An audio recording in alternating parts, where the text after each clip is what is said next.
हमारी भगत सिंह के लिए अगर कोई भी अपनी जुबान खोलेगा, अगर उनके खिलाफ ऐसे शब्द का प्रयोग करेगा तो हम जुबान को खींचने का काम करेंगे। भगत सिंह हमारे दिल में है और हमारी भारत मां की शान है।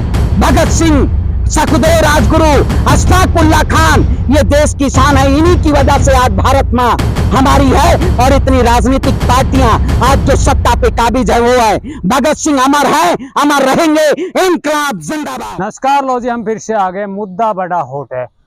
फिलहाल ही में एक संगरूर से एक सांसद बने हैं, नवनिर्वाचित सांसद है।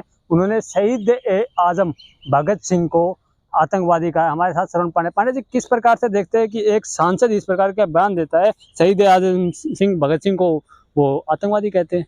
देखिए, मैं कहता हूं भगत सिंह जी हमारे क्रांतिकारी थे। भगत सिंह, अशफाक उल्लाह खान, सुखदेव राजगुरु, क्या वाकई में इस देश में भारतीय जनता पार्टी के शासनकाल में और क्या ऐसे ऐसे आरोप और प्रत्यारोप जो इस देश में चल रहे हैं, ये वाकई में कहीं ना कहीं देश के लिए खतरनाक है। क्योंकि आज जिस तरह से मैं कहता हूं हम लोगों को कि भगत सिंह बनने की जरूरत है, अगर ऐसे लोग भगत सिंह को आतंकवादी कहेंगे तो उनको कहीं ना कहीं सलाखों के पीछे होना चाहिए। क्योंकि आज देश में जिस तरह से क्रांति की जरूरत है, ये वही आजाद भगत सिंह थे जिन्होंने अंग्रेजों को भगाने में अपनी अहम भूमिका निभाई थी और देश के साथ उन्होंने खड़े होकर और अंग्रेजों को लोहा से चना चबा दिया था।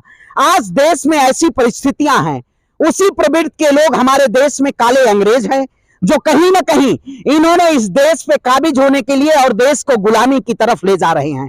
ऐसे काले अंग्रेजों को भगाने के लिए अगर हम उनसे प्रेरणा नहीं लेंगे भगत सिंह से, तो कहीं ना कहीं आने वाले समय में भी वही हम लोग गुलामी की जंजीरों में फंस जाएंगे। क्योंकि आज देश पूरी तरह से जल रहा है, चाहे वो महंगाई की बात हो, चाहे वो बेरोजगारी की बात हो, चाहे वो गरीबी की बात हो, चाहे शिक्षा की बात हो।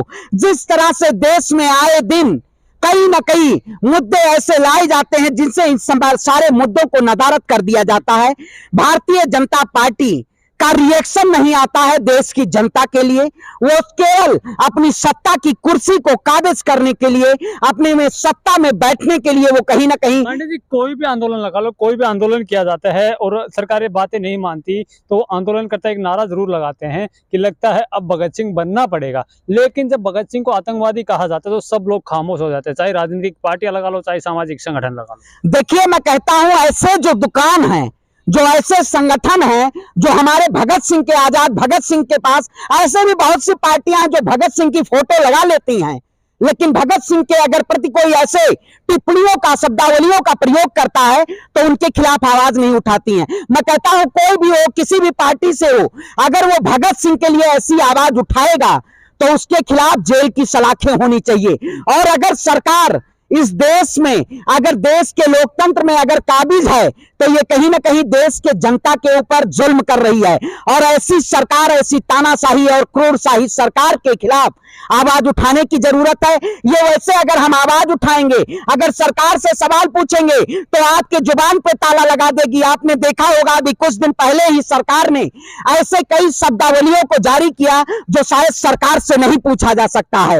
अगर आप सरकार से सवाल पूछेंगे, अगर तानाशाही को तानाशाही के रवैये से अगर सवाल पूछेंगे तो सरकार डरी हुई और सहमी नजर आएगी। कहीं ना कहीं अगर ऐसे एक वो लाना चाहिए कि अगर भगत सिंह के प्रति भी अगर कोई ऐसे शब्दावली का प्रयोग करे तो उसके खिलाफ कार्रवाई होनी चाहिए, उसको देशद्रोह का मुकदमा लगाना चाहिए, उसके खिलाफ कार्रवाई होकर उसको जेल की सलाखों। पांडे जी, पंजाब के जो मामला है, ये पंजाब में संगरूर से सांसद वो निर्वाचित हुए हैं भगवत मान के लोकसभा क्षेत्र से, जहां अब मौजूदा सीएम है भगवत मान पंजाब के। वो कहीं ना कहीं एक मुहिम लेके आए थे कि हमारे ऑफिस से भगत सिंह की फोटो लगाएंगे, लेकिन वहीं पर अगर एक सांसद उनको आतंकवादी कहता तो भगवत मान बोल नहीं पाते। देखिए, दोहरा चरित्रद्रोही कहते हैं। मैं बहुत सारी पार्टियों, पहले मैं कहा बहुत सारी पार्टियां हैं जो भगत सिंह के नाम पे राजनीति तो करती हैं, लेकिन क्या वाकई में भगत सिंह जो थे हमारे, वो हमारे आदिकाल का क्रांतिकारी कहे जाएंगे? क्योंकि आज मौजूदा हालत में कहीं ना कहीं हम भी कहते हैं इन बहरों को जगाने के लिए भगत सिंह बनने की जरूरत है। क्योंकि भगत सिंह ने ही लोहा से लोहा टकराए। उन्होंने देश में तमाम संगठनों को एकत्रित करके और अंग्रेजों को भगाने का काम किया था। आज उसी तरीके से इस सरकार को, जो सत्ता में बैठी हुई गूंगी बहरी और यहां तक अंधी सरकार को, इसको भगाना है तो हर युवा के जज्बे में भगत सिंह की क्रांति होनी पड़ेगी। क्योंकि आज आवाज के जरिए इस देश के लोकतंत्र में हमें उस सत्ता को, जो सत्ता में कहीं ना कहीं सिंहासन पे बैठी हुई है, वो गुरूर और अपना शासन चला रही है, लेकिन सिंहासन खाली करो जनता आ रही है। इसी तरह पे एक आंदोलन हुआ था देश में। चाहे अभी उन्होंने परसों बयान दिया करनाल में पीसी में कि भगत सिंह आतंकवादी था, भगत सिंह के नाम पे जो भी स्मारक वगैरह बने, ऐसा कुछ नहीं बनना चाहिए, और बार बार वो देते रहते। इससे पहले सांसद बनने से पहले भी उन्होंने मोहाली एयरपोर्ट पे भी इस प्रकार का बयान दिया था, लेकिन कार्रवाई होना तो दूर, एक एफआईआर तक दर्ज नहीं होती, एक व्यक्ति तक उस पर नहीं बोलता। अगर यही मुद्दा किसी धर्म से रिलेटेड होता तो सबकी धार्मिक भावनाएं आहत हो जाती, हर पार्टियों की, हर सामाजिक संगठनों की। भगत सिंह के नाम पे भी देश में लाखों संगठन बने हुए होंगे, वो लोग भी नहीं बोल रहे। देखिए, मैं कहता हूं वही डर के आगे जीत है, डरने की जरूरत नहीं है। अगर कोई हमारे क्रांतिकारियों को, अगर कोई भी ऐसे शब्दावली का प्रयोग करेगा तो उनके खिलाफ हम खड़े होने का काम करेंगे, क्योंकि हमने हमेशा आवाज उठाई है। चाहे वो किसानों की बात हो, चाहे नौजवानों की बात हो, चाहे किसी की बात हो, चाहे छात्र या महिलाओं की बात हो, हमने हमेशा स्वतंत्र होके और इस देश की इस सरकार से कोई भी अगर गलत रवैया अपनाएगा तो उसके खिलाफ आवाज उठाई है मैंने। पंडित जी, लास्ट में यही जानना चाहूंगा, जो तथाकथित संगठन, लाखों संगठन बने हुए हैं शहीद आजम भगत सिंह के नाम पे, वो उनकी खामोशी पे क्या कहेंगे? देखिए, उनकी खामोशी पे मैं कहेंगे जो संगठन के नाम पे अपनी दुकान चला रहे हैं और अपनी राजनीतिक रोटियां सेक रहे हैं, उनको कहीं ना कहीं जागने की जरूरत है। क्योंकि भगत सिंह हमारे प्रेरणा है।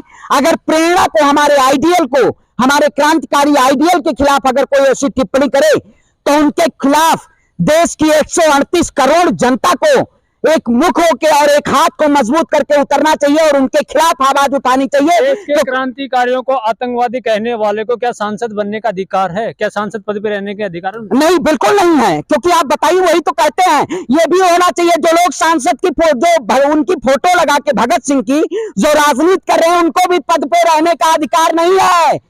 क्योंकि वो लोग कहीं ना कहीं राजनीतिक फायदे के लिए उनकी फोटो लगा रहे हैं, उनके दिल में वो जज्बा नहीं है। और अगर ऐसे लोगों के दिल में जज्बा नहीं है तो उनकी पार्टियों का भी काम। भगत सिंह को हम मानते हैं, आप मानते हैं, लेकिन कोई भी सरकार हो, मौजूदा सरकार हो चाहे पीछे की सरकार हो, आजादी को 75 साल हो गए, आज तक शहीद का दर्जा नहीं दिया गया है। देखिए, मैं वही कहता हूं, हम तो हमेशा मांग करते आए हैं। इसके लिए आने वाले समय में हम आंदोलन भी करेंगे कि आजाद भगत सिंह को शहीद का दर्जा दिया जाए। और जो लोग अभद्र टिप्पणी, ऐसे शब्दावली का जो प्रयोग कर रहे हैं, उनके ऊपर देशद्रोह का मुकदमा लगाया जाए। और कहीं ना कहीं ये चंद से अपनी प्रसिद्धि पाने के लिए ऐसे ऐसे टिप्पणी का जो लोग प्रयोग करें हमारे क्रांतिकारियों के लिए, उनके खिलाफ आवाज उठाएं। सांसद महोदय के लिए भी कुछ कह दीजिए। देखिए, उनके खिलाफ मैं कहता हूं, देखिए, ऐसे लोगों के हमें शोभा नहीं देता है, कोई सांसद नहीं होंगे। ये केवल चुने हुए जो ऐसे लोग हमारे क्रांतिकारियों को जो सम्मान न दे सके, हम अपने मुखार बिंदुओं से उनके लिए कोई शब्द नहीं कहना चाहते हैं। उनको केवल देशद्रोह का मुकदमा लगे और उनके खिलाफ कार्रवाई होनी चाहिए और जेल की सलाखों के पीछे और उनका पद भी छीना जाना चाहिए। अगर कोई हमारी भगत सिंह के लिए अगर कोई भी अपनी जुबान खोलेगा, अगर उनके खिलाफ ऐसे शब्द का प्रयोग करेगा तो हम जुबान को खींचने का काम करेंगे। भगत सिंह हमारे दिल में है और हमारी भारत मां की शान है। भगत सिंह, सुखदेव राजगुरु, अशफाक उल्लाह खान, ये देश की शान है। इन्हीं की वजह से आज भारत मां हमारी है और इतनी राजनीतिक पार्टियां आज जो सत्ता पे काबिज है वो है। भगत सिंह अमर है, अमर रहेंगे। इनकलाब जिंदाबाद।